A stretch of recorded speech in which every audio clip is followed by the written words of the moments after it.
November 19th, 2025, 6:24 p.m. A quiet Tuesday evening in Tiffin, Ohio. A small town where everyone knows their neighbors, where serious crime is rare, where families feel safe.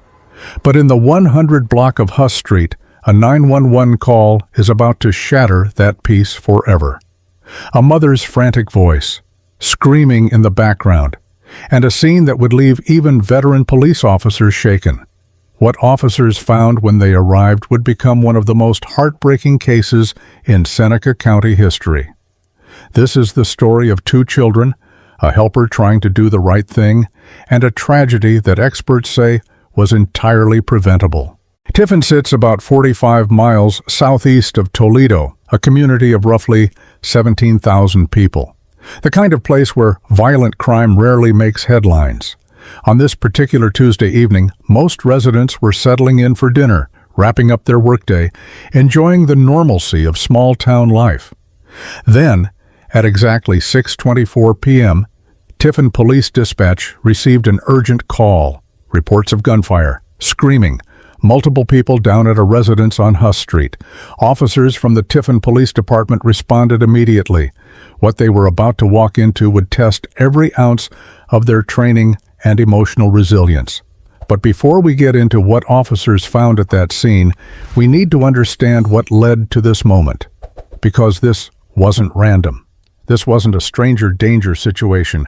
This was the tragic culmination of something much more common and much more insidious. When officers arrived at the 100 block of Huss Street, they immediately secured the perimeter. This is standard protocol. Ensure scene safety, assess for ongoing threats, then render aid. What they found inside the residence stopped them cold. Multiple individuals suffering from apparent injuries. 2 young children, 2 adult males, and 1 woman, physically unharmed, but according to the official police report, quote, clearly in a state of shock, overwhelmed, and visibly traumatized. This woman was the mother of the 2 children. And in those first chaotic moments, she would tell officers something that would reshape their entire understanding of what happened here. She had witnessed everything, and what she told police would reveal this wasn't a home invasion. It wasn't a robbery gone wrong. It wasn't a random act of violence.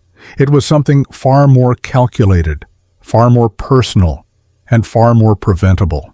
According to the Tiffin Police Department's official statement, investigators quickly determined that this incident occurred during what seemed like a routine activity, a mother removing her belongings from the home.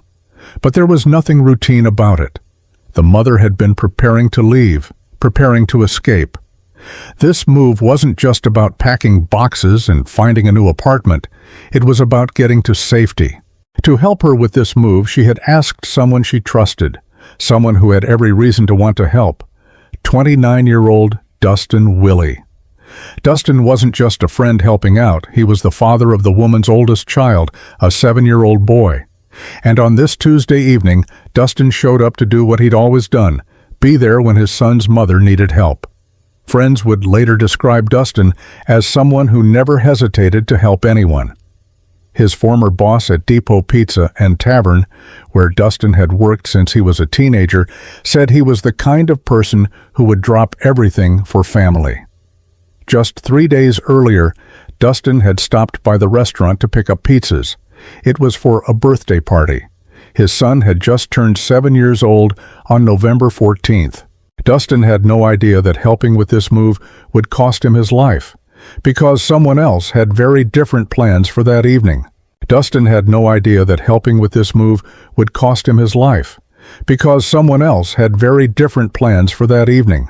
To understand what happened on Huss Street that evening, we need to understand the family at the center of this tragedy. The mother, who police have chosen not to publicly identify in accordance with victim protection laws, had 2 children. Her oldest was a 7-year-old boy named Wrenn. Wrenn's father was Dustin Willey, the man who had come to help her move that day. Her youngest was a 7-month-old baby boy named August. August's father was a 42-year-old man named Ryan Egan. He was the mother's husband, and according to police, he was supposed to be working out of town that evening.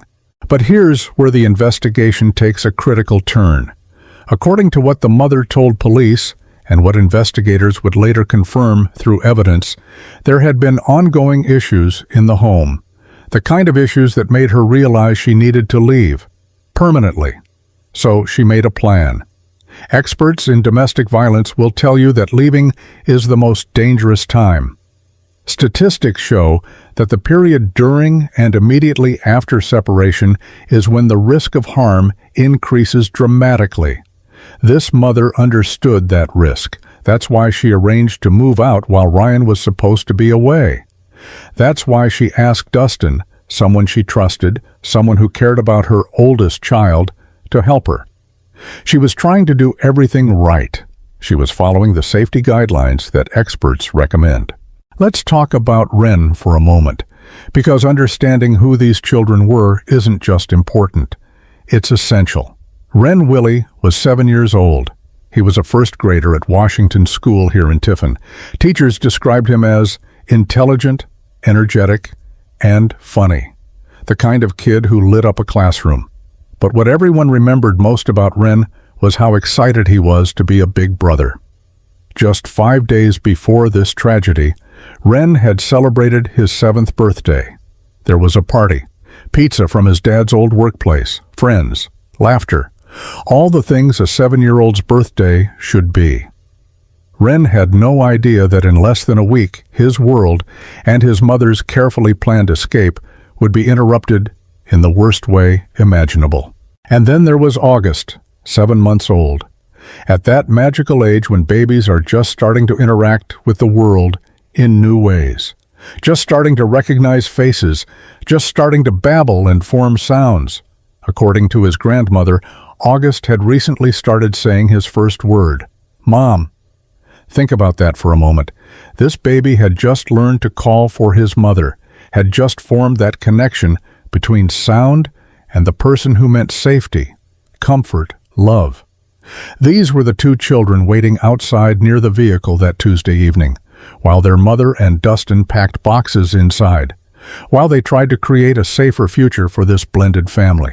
So here's what investigators pieced together about what happened next. The mother and Dustin were inside the house, gathering the remaining items. The plan was simple: pack quickly while Ryan was away, load the vehicle, and leave. The two boys, 7-year-old Wrenn and 7-month-old August, were outside near the vehicle, waiting. Safe, or so everyone thought. Then, according to the police timeline, something unexpected happened. The mother and Dustin heard the older child cry out, not playing, not laughing, a cry of alarm. They rushed outside to check on him. That's when they saw Ryan Egan in the driveway. He wasn't supposed to be there. He was supposed to be working out of town. But according to what police later determined, Ryan had parked down the street, out of view, and he had approached on foot. What happened next unfolded in seconds, but the trauma would last forever. According to the police investigation, Ryan immediately went after Dustin. The mother described watching as Ryan pushed past her and chased Dustin down the parkway, discharging his weapon multiple times. Then Ryan turned his attention to the children. Both boys sustained critical injuries.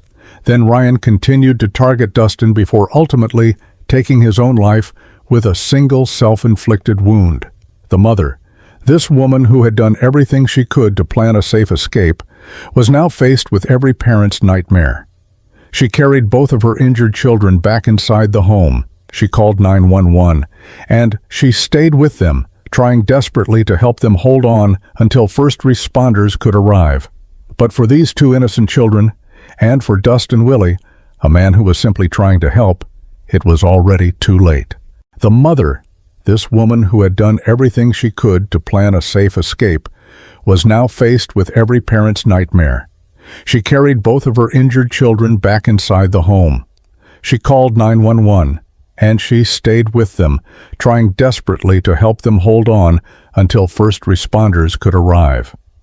But for these two innocent children, and for Dustin Willey, a man who was simply trying to help, it was already too late. Tiffin Fire and Rescue arrived on scene within minutes of the 911 call.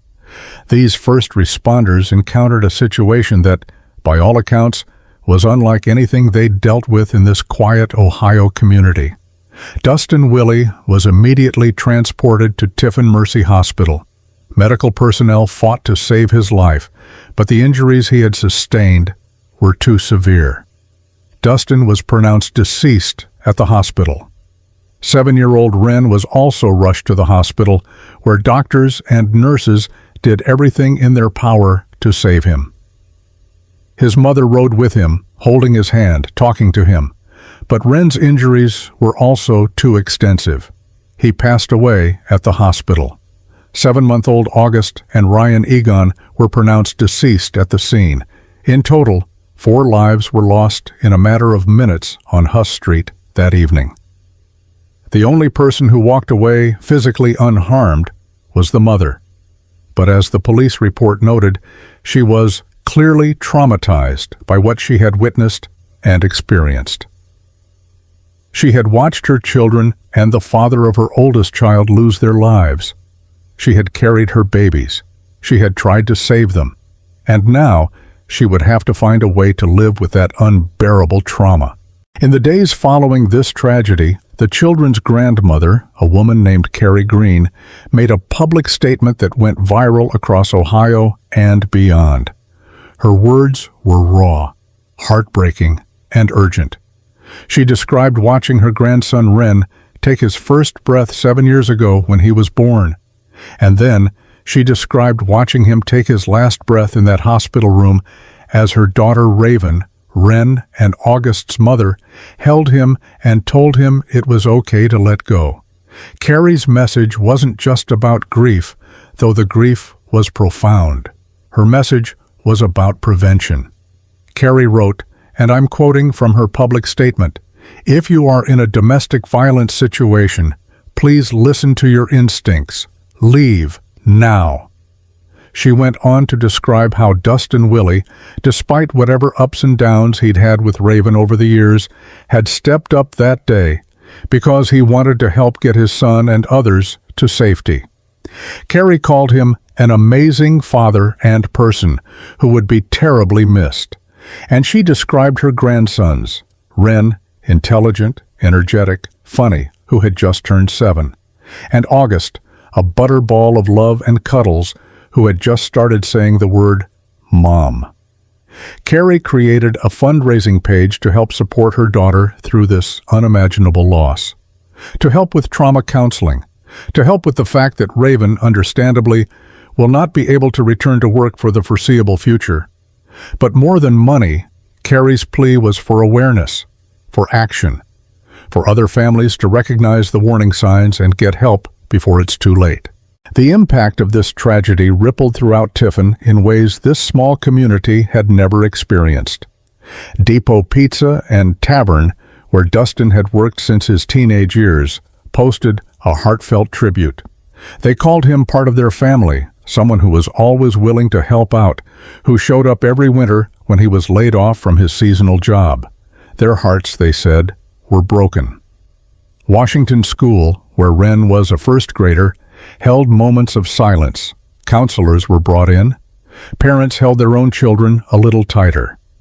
Tiffin Police Chief David Pauley issued a statement that captured the community's shock. He said, quote, "As a community, we are not accustomed to events of this horrific and heartbreaking nature in Tiffin. I ask that all residents keep the victims' families in their thoughts as they face unimaginable loss." Mayor Lee Wilkinson echoed that sentiment, noting that this tragedy had deeply shaken our entire community. But amidst the grief, something else began to happen. People started talking openly about domestic violence, about the warning signs, about how to help friends and family members who might be in danger. And that conversation, difficult as it is exactly what needs to happen. As of today, the investigation into what happened on Huss Street remains active. The Ohio Bureau of Criminal Investigation was called in to assist the Tiffin Police Department with processing the scene, collecting evidence, and conducting interviews. The Seneca County Coroner's Office has completed preliminary examinations. According to their reports, Dustin Willey sustained multiple injuries to the head, neck, and torso. 7-year-old Wrenn sustained multiple injuries to the head and neck. 7-month-old August sustained a single injury to the head, and Ryan Egon sustained a single self-inflicted injury to the head. Final determinations are pending the completion of the full investigation. What is clear, and what investigators have stated definitively, is that there is no ongoing threat to the public. This was a targeted incident within a domestic situation, not random violence. Here's what we know from decades of research into domestic violence. The period when a person is trying to leave an abusive relationship is the most dangerous time. Studies show that the risk of harm increases by up to 75% during separation. This mother in Tiffin did everything right. She made a safety plan. She arranged to leave while her husband was supposed to be away. She brought someone she trusted to help her. She was trying to protect herself and her children. But even with all those precautions, tragedy still occurred. That's not a failure on her part. That's a reminder of how lethal these situations can become. So if you're watching this video and you recognize yourself in this story, if you're in a relationship where you feel unsafe, where there's a pattern of control or intimidation or escalating conflict, please know that help is available. The National Domestic Violence Hotline is available 24/7 at 1-800-799-7233. Trained advocates can help you create a safety plan. They can connect you with local resources. They can help you navigate the process of leaving safely. In Ohio specifically, organizations like Sisters in Shelter in Tiffin, Morrison House in Seneca County, and Open Arms Domestic Violence Services are ready to help. Those numbers will be on your screen right now. And if you're watching this and you're worried about someone you know, a friend, a family member, a coworker, don't stay silent. Ask them if they're okay. Let them know you're there to support them. Offer to help them find resources. Sometimes just knowing that someone cares and is willing to help can make all the difference. The investigation into what happened on Huss Street that November evening continues. Tiffin Police, the Ohio Bureau of Criminal Investigation, and the Seneca County Coroner's Office are working to ensure that every detail is thoroughly examined. But beyond the investigation, there's a larger question we all have to grapple with. How do we, as a society, better protect people who are trying to escape dangerous situations? How do we recognize the warning signs in our own communities? How do we create systems where tragedies like this don't keep happening? Wrenn Willey was 7 years old. He loved being a big brother. He just celebrated his birthday. August was 7 months old. He just learned to say, Mom. Dustin Willey was 29 years old. He showed up to help because that's who he was. Their lives mattered. Their stories matter. And if telling their story helps save even one life, helps one person recognize the danger they're in, helps one person reach out for help, helps one community take domestic violence more seriously, then we've honored their memory in the most meaningful way possible. If this video was helpful or informative, please consider subscribing to the channel and turning on notifications. We cover cases like this with the goal of raising awareness and advocating for victims. Drop a comment below if you'd like to share your thoughts or if there are other cases you'd like us to cover. Remember, you can find all the domestic violence resources we mentioned in the description below. Thank you for watching, and please stay safe.